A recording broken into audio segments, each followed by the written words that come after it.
നമസ്കാരം, ഞാൻ Sethulakshmi. Chemmanur international jewellers Kaumudi ഹെഡ്ലൈൻസിലേക്ക് സ്വാഗതം. Presented by NCDC. ഓംപുരി അന്തരിച്ചു. അഭിനയ മികവിൽ കരുത്തിന്റെ കാന്തി പടർത്തിയ ഓംപുരി അന്തരിച്ചു. ഇന്ത്യൻ സിനിമയുടെ വിലാസം ഹോളിവുഡ് വരെ എത്തിച്ച വിഖ്യാത നടന്റെ വിയോഗം ഹൃദയസ്തംഭനത്തെ തുടർന്ന് മുംബൈയിൽ 66-ാം വയസ്സിൽ. രാഷ്ട്രം പത്മശ്രീ നൽകി ആദരിച്ച പ്രതിഭയ്ക്ക് ഹൃദയപൂർവ്വം പ്രണാമം. നാടകത്തിന്റെ അരങ്ങിൽ നിന്ന് സിനിമയിലെത്തിയ ഓംപുരി നടന വൈഭവത്തിന്റെ കരുത്തു കാട്ടിയത് 70കളിലെ സമാന്തര സിനിമയിൽ. 1982-ലും 84-ലും മികച്ച നടനുള്ള ദേശീയ പുരസ്കാരം നേടിയ ഓംപുരി റിച്ചാർഡ് അറ്റൻബറോയുടെ ഗാന്ധി ചിത്രത്തിലും ശ്രദ്ധേയ വേഷമിട്ടു. മഹാനടനോടുള്ള ആദരം ബ്രിട്ടീഷ് സർക്കാർ പ്രകടിപ്പിച്ചത് ഓർഡർ ഓഫ് ബ്രിട്ടീഷ് എംപയർ ബഹുമതി നൽകി.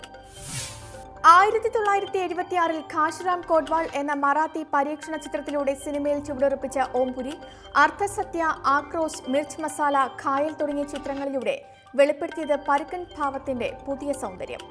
പാകിസ്ഥാനി, ബ്രിട്ടീഷ്, അമേരിക്കൻ ചിത്രങ്ങളിലും ശക്തമായ സാന്നിധ്യം അറിയിച്ച ഓംപുരി മലയാളത്തിന് നൽകിയത് 3 ചിത്രങ്ങൾ: പുരാവൃത്തം, സംവത്സരങ്ങൾ, ആടുപുലിയാട്ടം. നടപടിക്ക് വഴിതേടി. ദേശീയ രാഷ്ട്രീയം ചർച്ച ചെയ്ത CPM PB യോഗത്തിന് ശേഷം 3 ദിവസത്തെ നിർണായക കേന്ദ്ര കമ്മിറ്റി യോഗത്തിന് ഇന്ന് തിരുവനന്തപുരത്ത് തുടക്കം. 5 സംസ്ഥാനങ്ങളിലെ തിരഞ്ഞെടുപ്പ് തന്നെ മുഖ്യ അജണ്ടയെങ്കിലും അച്ചടക്ക ലംഘന വിഷയത്തിൽ VS-നെതിരായ പാർട്ടി നടപടികളിൽ ഉറ്റുനോക്കി രാഷ്ട്രീയ കേരളം. പാർട്ടിക്ക് ഹിതകരമല്ലാത്ത പ്രവർത്തികൾ VS-ന്റെ ഭാഗത്തു നിന്ന് ഉണ്ടായെന്ന് കുറ്റപ്പെടുത്തുന്ന PB കമ്മീഷൻ റിപ്പോർട്ട് കേന്ദ്ര കമ്മിറ്റി ചർച്ച ചെയ്യും. അതേസമയം മുതിർന്ന നേതാവിനെതിരെ എന്തു നടപടി വേണമെന്ന് കമ്മീഷൻ നിർദ്ദേശിച്ചിട്ടില്ല. പരസ്യശാസനയ്ക്ക് VS വിധേയനാകേണ്ടി വരുമെന്ന് സൂചന.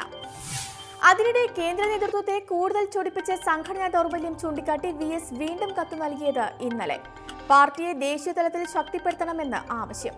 തിരുത്തൽ പ്രക്രിയ നിർദ്ദേശിക്കുന്ന VS-ന്റെ കത്തിനെ നേതൃത്വം എങ്ങനെ കാണുമെന്നത് ശ്രദ്ധേയം. ദേശീയതലത്തിൽ പ്രാദേശിക പാർട്ടികളുമായി തിരഞ്ഞെടുപ്പ് സഖ്യമാകാമെങ്കിലും കോൺഗ്രസുമായി ഇനി ബംഗാൾ മോഡൽ കൂട്ടുകെട്ട് വേണ്ടെന്ന് PB യോഗം. പ്രഖ്യാപിത അടവു നയത്തിന് വിരുദ്ധമായ സഖ്യങ്ങൾ ഇനിയില്ല. നോട്ട് നിരോധനത്തിൽ കേന്ദ്രവിരുദ്ധ പ്രക്ഷോഭം ശക്തമാക്കാനും തീരുമാനം. പിളർപ്പിന്റെ പാതയിൽ. ഉത്തർപ്രദേശിന്റെ തിരഞ്ഞെടുപ്പ് ചിത്രത്തിൽ അവ്യക്തതയുടെ ആകാംക്ഷ ബാക്കി നിർത്തി മുലായം അഖിലേഷ് അധികാര മത്സരം അവസാനമില്ലാതെ. സമവായ നീക്കങ്ങൾ സംബന്ധിച്ച് വാർത്തകൾ വരുമ്പോഴും യഥാർത്ഥ സമാജ്വാദി പാർട്ടിയിൽ അവകാശവാദം ഉന്നയിച്ച് അച്ഛനും മകനും. സൈക്കിൾ ചിഹ്നം ഇക്കുറി ഉണ്ടാകുമോ എന്നതും സംശയം. മുഖ്യമന്ത്രി അഖിലേഷ് യാദവിന്റെ വസതിയിൽ ഇന്നലെ ചേർന്ന യോഗത്തിൽ പങ്കെടുത്തത് 200-ലധികം MLA-മാരും MLC-മാരും.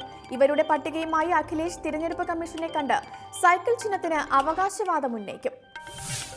എന്നാൽ തന്നെ പിന്തുണയ്ക്കുന്ന നേതാക്കളുടെ പട്ടികയുമായി മുലായം സിംഗും തിരഞ്ഞെടുപ്പ് കമ്മീഷനെ സമീപിക്കാൻ എത്തിയിരിക്കെ സ്ഥിതിഗതികൾ സങ്കീർണം. ശിവപാൽ യാദവുമൊത്ത് ഇന്നലെ മുലായം സിംഗ് ഡൽഹിയിൽ എത്തിയിരുന്നെങ്കിലും കമ്മീഷനെ കാണാൻ അനുമതി ലഭിച്ചില്ല. പോയതെത്ര വന്നതെത്ര. നോട്ട് നിരോധനത്തിനു ശേഷം ബാങ്കുകളിൽ തിരികെ എത്തിയ കറൻസിയുടെ കണക്കിൽ കൈമലർത്തി ധനമന്ത്രി അരുൺ ജെയ്റ്റ്ലി. എത്ര പണം തിരികെ എത്തിയെന്ന് തനിക്കറിയില്ലെന്ന് ജെയ്റ്റ്ലിയും കണക്കുകൾ പരിശോധിക്കുന്നതേയുള്ളൂ എന്ന് RBI ഗവർണർ ഉർജിത് പട്ടേലും. നിരോധിച്ച നോട്ടുകളിൽ 97% മടങ്ങിയെത്തിയെന്ന വാർത്താ ഏജൻസി റിപ്പോർട്ടിന് പിന്നാലെയായിരുന്നു സർക്കാർ വിശദീകരണം. നവംബർ 8-ന് സർക്കാർ അസാധുവാക്കിയത് 15.44 ലക്ഷം കോടിയുടെ കറൻസി. ഇതിൽ 14.97 ലക്ഷം കോടി രൂപ തിരികെ എത്തിയെന്ന് അനൌദ്യോഗിക കണക്ക്. Chemmanur international jewellers Kaumudi headlines presented by NCDC സമാപിക്കുന്നു. പുതിയ വാർത്തകളുമായി 1 മണിക്കൂറിന് ശേഷം വീണ്ടും കാണാം. നമസ്കാരം.